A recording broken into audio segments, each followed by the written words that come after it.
ওম তৎসৎ। শ্রীমদ্ ভগবদ গীতা। এই শুভ প্রভাতে আমার সকল শ্রোতাবৃন্দকে নমস্কার, সুপ্রভাত। আজ আমরা আলোচনা করব যে অনেক কীর্তনে বা অনেক ধর্ম আলোচনার ক্ষেত্রে আমরা দেখেছি, শুনেছি যে অনেকে বলেন যারা নাকি শ্রীকৃষ্ণের শরণাপন্ন হন, কৃষ্ণ নাম করেন, তারা নাকি দিনের পর দিন ভিখিরি হয়ে যান। তাদের সমস্ত অর্থ সম্পদ বৈভব সমস্ত কিছু নাকি হারিয়ে যায়, তারা নাকি নিঃস্ব হয়ে যান। আর ভগবান নাকি তাদেরকে এইভাবে পরীক্ষা করেন। আজকে এই বিষয় নিয়ে আজকে শ্রীমদ্ ভগবদ গীতা কি বলছেন। শ্রীমদ্ ভগবদ গীতার 9ম অধ্যায় অর্থাৎ রাজযোগের 22 নম্বর শ্লোকে ভগবান শ্রীকৃষ্ণ অর্জুনকে বলছেন, অনন্য সিদ্ধান্তমাং যে জনঃ পর্যুপাসতে তেষাং নিত্যাভিযুক্তানাং যোগক্ষেমং মহম্মহম। অর্জুন, অন্য কোনো বিষয়ে চিন্তা না করিয়া যাহারা আমার উপাসনা করেন, আমাতে নিত্য যুক্ত সেই সকল ভক্তের যোগ এবং ক্ষেম আমি বহন করি। অর্থাৎ আমি তাহাদের সকল কিছুর সংস্থান এবং রক্ষা আমি করিয়া থাকি। ভগবান বলছেন এ কথা।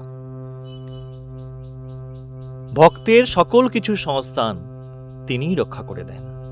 ভক্তের যা কিছু প্রয়োজন শুধু বলছেন অন্য কোনো বিষয়ে চিন্তা না করে শুধু আমার চিন্তা যারা করে, আমার উদ্দেশ্যেই যারা সকল কর্তব্য কর্ম সম্পাদন করে, আমাকেই যারা একমাত্র আশ্রয় বলে মনে করে, আমি তাদের সকল কিছুর প্রয়োজনীয় যা কিছু দরকার তার জীবন বাঁচার জন্য, বেড়ে ওঠার জন্য, তার সমস্ত কিছুর সংস্থান এবং রক্ষা তাকে আমি সংস্থান করে দিই এবং তাকে রক্ষা করি।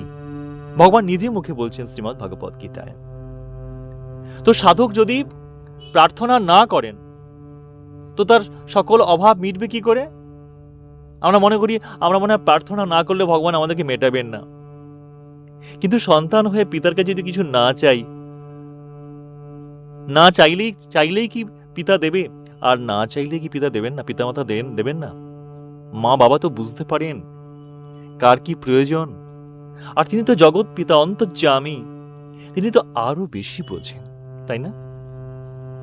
তো ভগবান বলিতেছেন যে যাহারা ভক্তি দ্বারা আমার উপাসনা করেন তাহাদের আবশ্যকীয় সম্পদের প্রাপ্তি এবং রক্ষা এই উভয়ের বিধান আমি করিয়া থাকি।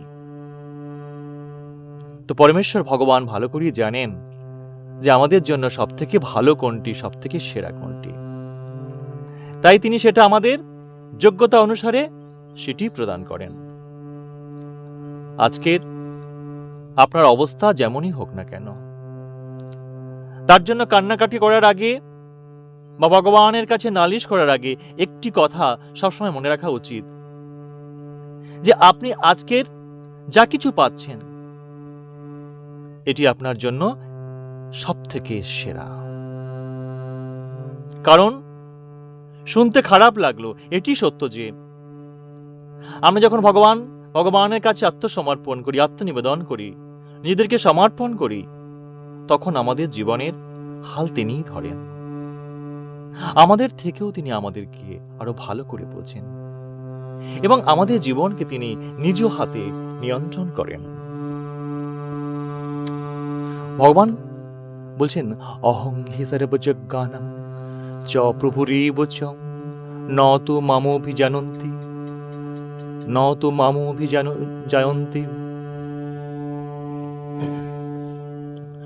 অহং হি সর্বযজ্ঞানাং চ প্রভুরেব চ ন তু মামোভিজানন্তি তত্ত্বে নাতস্য বন্দিতে।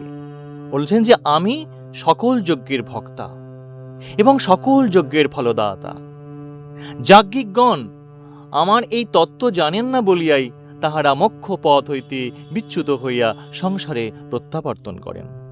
অর্থাৎ দেবতাদের পূজাও যে ভগবানেরই পূজা, তার কারণ তিনি সমস্ত যজ্ঞে প্রভু এবং ভক্তা। ভগবানের স্বরূপ সম্বন্ধে কোনো জ্ঞান না থাকায় আমরা অনেক সময় নিজেকে যজ্ঞের কর্তা বা ভক্তা বলে মনে করি, যে আমি যজ্ঞের কর্তা, আমি যজ্ঞের ভক্তা, এবং আমরা কাম্যবস্তু প্রার্থনা করি। তো অজ্ঞানতাবশত আমরা নিজেকে যজ্ঞের কর্তা বা ভক্তা মনে করি। যজ্ঞের প্রকৃত পথ, যথার্থ উদ্দেশ্য এবং মহৎ ফল হইতে আমরা বিচ্যুত হই। শুধুমাত্র অর্থ সম্পত্তি পাওয়া তো আমাদের জীবনে উদ্দেশ্য নয়। আমাদের মহৎ উদ্দেশ্য এই জড়জগতের বন্ধন থেকে মুক্ত হওয়া। তো আমরা যখন প্রার্থনা করি, কাম্য বস্তুর প্রার্থনা করি, এটা চাই ওটা চাই, এটা আমরা অজ্ঞানতাবশত করে থাকি। এবং এই অজ্ঞানতাবশত করে থাকি কাম্য ফল প্রার্থনা করে আমরা যজ্ঞের যে প্রকৃত পথ, যথার্থ উদ্দেশ্য, মহৎ ফল হতে আমরা বিচ্যুত হয়ে সংসার চক্রে আবার আমরা পড়ি। তাই ভগবান শ্রীকৃষ্ণ অর্জুনকে বলছেন, অর্জুন, পত্রং পুষ্পং ফলং ত্বং যো মে ভক্তা প্রযোজ্যতি তদহং ভক্তপহতমস্নামি প্রযোত্তত্তন। অর্জুন, যিনি পত্র, পুষ্প, ফল, জল বা অন্য যাহা কিছু দ্রব্য ভক্তির সহিত আমাকে নিবেদন করেন, আমি সেই শুদ্ধ চিত্ত উপাসকের ভক্তি প্রদত্ত উপহার আমি প্রীতির সহিত গ্রহণ করিয়া থাকি। অর্থাৎ ভগবানের উদ্দেশ্যে যে যজ্ঞ আমরা করি, তার মূল কি? তার মূল হলো ভক্তের আত্মদান, অহংকে বলিদান, আত্মসমর্পণ, নিজের হৃদয় দান। ভগবান ইহাই চান। তিনি চান ভক্তের আত্মোৎসর্গ, তিনি চান হৃদয়ের প্রেম। আপনার বাহ্যিক দান যতই তুচ্ছ হোক না কেন, তার সহিত যদি ভক্তিযুক্ত না থাকে, তবে তিনি তা গ্রহণ করবেন না। আপনি অনেক অর্থ সম্পত্তি আছে, আপনার অনেক ধনী, আপনি অনেক দামি দামি জিনিসপত্র আপনি আপনার গোপালকে, আমার ঠাকুরকে দিচ্ছেন, তা বলে তিনি তা গ্রহণ করবেন? গ্রহণ করবেন না। আর কেউ খুব গরিব, নিঃস্ব, একটা সামান্য তুলসী পাতাও যদি তার দিয়ে ভক্তি সহকারে প্রণাম করেন, তবে তাকেই ভগবান কৃপা করেন। কারণ জিনিসটা কি, ভগবানকে আমরা কি দিচ্ছি, এটা বড় কথা নয়। বড় কথা হলো তার সঙ্গে ভক্তি আছে কিনা। যদি বাহ্যিক দান যদি তুচ্ছ হয়, সামান্য হয়, ক্ষুদ্র হয়, তথাপিও তার সহিত যেন ভক্তি যুক্ত থাকে, ভগবানের প্রতি যে ভক্তি, ভালোবাসা যুক্ত থাকে। ভগবান সেই ভালোবাসা, সেই প্রেমকেই ভগবান গ্রহণ করেন, আপনার ওই দ্রব্যটিকে গ্রহণ করেন না। সাধকের হৃদয়ে ভক্তি, এই ভক্তিই হলো প্রধান। তাই ভগবান শ্রীকৃষ্ণ অর্জুনকে বললেন, যৎ করোষি যৎ স্নাসি যজুহোষি দদাসি যৎ যৎ তপস্যাসি কন্তু তৎ কুরুষু মদার্পণম। অর্জুন, তুমি লৌকিক বা বৈদিক যে কোনো কর্ম করো, যাহা কিছু ভোজন করো, যৎ স্নাসি, যা কিছু ভোজন করো, যজুহোষি, যা কিছু হোমক্রিয়া করো, দদাসি, যাহা কিছু দান করো। অর্থাৎ তুমি লৌকিক বা বৈদিক যে কোনো কর্ম করো, যাহা কিছু ভোজন করো, যে কোনো হোমক্রিয়া করো, যাহা কিছু দান করো, সে সমস্ত বা তপস্যা করো, সে সমস্তই আমাকে সমর্পণ করো, আমার উদ্দেশ্যেই করো। এখন এই যে মানুষের, আমরা যে কর্ম করি, আমাদের এই কর্মগুলিকে, মানুষের কর্মগুলোকে সাধারণত দুটো ভাগে বিভক্ত করা যায়। যেমন সাংসারিক কর্ম আর ধর্মার্থ কর্ম। এই যে সাংসারিক কর্ম আমরা করছি, অর্থাৎ যে সমস্ত কর্ম সংসার যাত্রা নির্বাহের জন্য করা হয়, যেমন আহার বিহার, কাজ কর্ম, বিভিন্ন দায়িত্ব পালন সংসারের, এটা হলো আমাদের জীবনে বা সমাজের, এটা হলো আমাদের লৌকিক কর্ম। আর একটা কর্ম হচ্ছে ধর্মার্থ কর্ম। যে সকল কর্ম ধর্মানুষ্ঠানের সময় ধর্মানুষ্ঠান রূপে আমরা করি, যেমন যজ্ঞ, দান, পূজা, অর্চনা, সন্ধ্যা আরতি, জপ তপ, এসব কিন্তু আমরা ধর্মার্থ কর্ম এবং বৈদিক কর্ম বলা হয় এগুলোকে। তো যাই হোক না কেন, ধর্ম রক্ষার্থে বা ধর্ম রক্ষার্থে যে সমস্ত কর্ম আমরা করি ভগবানের উদ্দেশ্যে, দেবতার উদ্দেশ্যে, নিজের আত্মিক উদ্দেশ্যে, তাহলে ধর্মার্থ কর্ম। আমরা সাধারণত এই যে সাংসারিক এবং ধর্মার্থ এই দুই প্রকার কর্মকে স্বতন্ত্রভাবে আমরা ভাগ করে নিয়েছি এবং আমরা মনে করি যে সাংসারিক কর্ম এবং ধর্মার্থ কর্ম সম্পূর্ণ আলাদা এবং এই দুই ভাগের মধ্যে কোনো সম্বন্ধ নেই। আমরা মনে করি যে সাংসারিক কর্মে ভগবানকে স্মরণ করবার প্রয়োজন মনে করি না। আমরা মনে করি যে সাংসারিক কর্মে কি মনে করবো, বাবা এত কাজকর্ম করব, তখন কি ভগবানকে ডাকবো।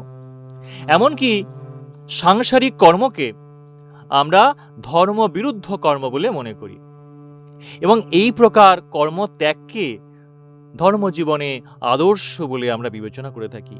যে কে সেই ছেলেটা সংসার করলো না, সন্ন্যাস হয়ে গেল, খুব ভালো, খুব ভালো, খুব ভালো, সংসার আর কি হবে, সংসার আর কি হবে। তো আমরা মনে করি যে সাংসারিক কর্মকে আমরা ধর্মবিরুদ্ধ কর্ম বলে মনে করি এবং এই সংসার ধর্ম ত্যাগকে আমরা ধর্মজীবনে আদর্শ বলে আমরা বিবেচনা করি। আর কেবল ধর্মানুষ্ঠানের সময় আমরা ভগবানকে স্মরণ করি, যখন সন্ধ্যা বা সকালে বা কোনো পুজো আর্চার সময়, যজ্ঞের সময় আমরা শুধু ভগবানকে স্মরণ করি। গীতার মতে বা ভগবানের মতে ভগবান বলছেন সমস্ত কর্মই, তা আপনার সাংসারিক কর্ম হোক অথবা যজ্ঞ, দান, তপস্যা প্রভৃতি ধর্মানুষ্ঠানেই হোক না কেন, সকল কর্মই কিন্তু ভগবানকে সমর্পণ করতে হবে। আপনি যা যা করেন সমস্ত কর্মই কিন্তু ভগবানকে সমর্পণ করতে হবে, অর্থাৎ ভগবানের উদ্দেশ্যে করতে হবে, ভগবানের উদ্দেশ্যে করতে হবে। আপনি কারো কোনো মালিকের কাজ করছেন, তো মনে করতে তার ভিতরে ভগবান আছেন, তিনি আপনাকে নির্দেশ দিয়েছেন। বা কোনো কিছু খাদ্যদ্রব্য আপনি বিক্রি করছেন, আপনি মনে করছেন এই দ্রব্যটি সমস্ত ভগবানের জন্য, এটা ভগবানের কর্ম, ভগবান আমাকে পাঠিয়েছেন, সবাইকে এটা বিক্রি করতে হবে, যেমন তার দাম, যেমন তার নিয়ম বেঁধে দিয়েছেন সেই নিয়মে সমস্ত কিছু বিক্রি করতে হবে। তাদের কাছে খরিদ্দার, তার কাছে ঈশ্বরের মতো। তো এই যে সাংসারিক কর্ম অথবা ধর্মার্থ কর্ম যাই হোক না কেন, সমস্ত কর্মকেই কিন্তু ভগবানকে সমর্পণ করতে হবে, ভগবানের উদ্দেশ্যে করতে হবে। ভগবানকে সমর্পণ করা মানে ভগবানের উদ্দেশ্যে করা, এবং ভগবানের উদ্দেশ্যে করতে গেলে ব্যক্তি স্বার্থ এবং অহংকার ত্যাগ করে সকল কর্তব্য কর্ম ভগবানের উদ্দেশ্যে সম্পাদন করতে হবে। আকাঙ্ক্ষা এবং অহংকার নিয়ে কর্ম করলে কিন্তু তা শুদ্ধ কর্ম নয়, অশুদ্ধ কর্ম। এবং আকাঙ্ক্ষা এবং অহংকার যুক্ত যে কর্ম, সেই কর্মই কিন্তু সংসার আপনাকে বন্ধন করে, কারণ সেই কর্মের ফল দেয়।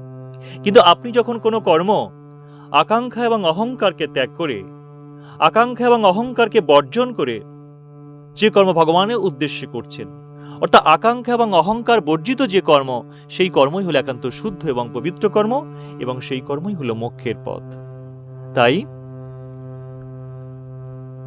আমাদের সমস্ত কর্ম ভগবানকে উদ্দেশ্য সম্পাদন করতে হবে, সেই লৌকিক হোক আর বৈদিক হোক। কাজকর্ম যখন আমরা কাজকর্ম, ঘরের বাড়ির কাজকর্ম করছি, বাইরের কাজকর্ম করছি, যখন যেখানেই যা কিছু করছি না কেন, মনের ভেতর থেকে আমরা ভগবানকে সমর্পণ করে, হে প্রভু, তোমার কর্ম করছি। দেখবেন আমরা মনের মধ্যে একটা জোর পাবো, শক্তি পাবো, সাহস পাবো, বল পাবো, কারণ তাকে স্মরণ করা মানেই তিনি আমাদের শক্তি যোগান, তিনি আমাদের সাথে থাকেন, তিনি জাগ্রত থাকেন। তাহলে আমরা যদি এভাবে সমস্ত লৌকিক কর্মগুলোকে, যদি সাংসারিক কর্মগুলোকে, সামাজিক কর্মগুলোকে, আমাদের ব্যক্তি জীবনের, প্রাত্যহিক জীবনের কাজকর্মগুলোকে যদি ভগবানের উদ্দেশ্যে সম্পাদন করি মনে মনে ভেতর থেকে, তাহলে সেই সাংসারিক কর্মগুলো কিন্তু ধর্মানুষ্ঠানে পরিণত হবে। পক্ষান্তরে ভগবানকে স্মরণ না করে, তাকে সমর্পণ না করে যজ্ঞ দানাদি কর্ম করলেও তা কিন্তু ধর্মানুষ্ঠান বলে গণ্য হতে পারে না, এবং তা কখনো মুক্তির সহায়ক না হয়ে তা বন্ধনের কারণ হয়। তাই নিজেকে মুক্ত রাখতে হলে, নিজেকে শুদ্ধ পবিত্র রাখতে হলে আকাঙ্ক্ষা এবং অহংশূন্য ভাবে যে তিনি সকল কর্মের কর্তা, সকল যজ্ঞের ভক্তা, তিনি তো সবই। এই যে আমি কথা বলছি, আমি হাঁটছি, আমি কাজকর্ম করছি, কেন? তিনি অন্তর্যামী আত্মা রূপে তিনি আমার মধ্যে আছেন, প্রত্যক্ষ পরোক্ষভাবে তো আছেন তিনি ভেতরে। তাই তার জন্যই তাতেই আমি স্থিত আছি, তিনি আমায় কর্ম করাচ্ছেন, না হলে আমি তো কথাই বলতে পারতাম না, কাজই করতে পারতাম না। তাই আমাদের সমস্ত কর্ম, কর্তব্য কর্ম, কি লৌকিক কি বৈদিক, আমাদের জীবনের সমস্ত প্রাত্যহিক কর্মগুলোকে ভগবানের উদ্দেশ্যে আকাঙ্ক্ষা এবং অহংশূন্যভাবে করা দরকার। তাহলে সেই শুদ্ধ এবং পবিত্র কর্মই আমাকে মুক্তির দিকে, মোক্ষের দিকে, অনন্ত শক্তির দিকে, অনন্ত আনন্দের দিকে, অনন্ত শান্তির দিকে আমাদের নিয়ে যাবে। আজ এখানেই। হরে কৃষ্ণ। গীতা পাঠ আপনাদের কেমন লাগছে আপনারা একটি লাইনে লিখুন। অনেকেই আমাকে নমস্কার জানান, ভালোবাসেন, অনেক কথা বলেন, আমি খুব মুগ্ধ হয়ে উঠি। আমি তাদের নাম বলবো বলে তাদের নামগুলো আমি পাঠ করে তাদের সম্পর্কে কিছু কথা বলবো একটা দিন, কিন্তু সময় হওয়ার অভাবে আজও করতে পারলাম না। আগামী পাঠে হয়তো বলবো। আপনারা সবাই যারা শুনছেন, যারা শোনেন, একটু কমেন্ট করবেন, খুব ভালো লাগবে। হরে কৃষ্ণ। যদি কোনো ভুল ত্রুটি হয়ে থাকে আপনারা প্রশ্ন করতে পারেন। আপনাদের প্রশ্ন নিয়ে আমরা বাধা কোনো কিছু বিষয় নিয়ে আমরা আলোচনা করতে পারি, তাও করতে পারেন, তাও বলতে পারেন আমাকে, তাহলে আমরা সেই বিষয়টা নিয়ে আলোচনা করতে পারি। হরে কৃষ্ণ, হরে কৃষ্ণ। জয় গীতা। ওম তৎসৎ।